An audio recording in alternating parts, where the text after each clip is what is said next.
I am the Tofu Golem. Please enjoy the video. In this video, I will show how to reset 2013 Toyota Tacoma maintenance light.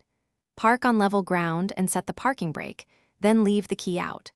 Press and hold the trip meter button while turning the ignition to the accessory position, then release and press again as required. Watch the dash prompts and confirm when the maintenance light flashes or resets. If problems persist, repeat the sequence slowly and verify battery voltage. Start by ensuring the vehicle is in park and the parking brake is engaged so you are safe and steady.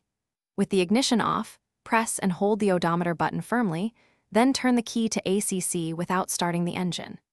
Keep holding until the display changes, then follow the dashboard prompts by releasing and pressing as needed until the maintenance light turns off.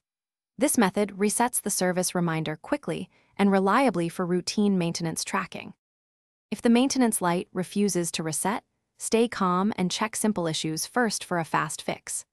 Confirm the battery has healthy voltage and the charging system is working, because low voltage can interrupt the reset.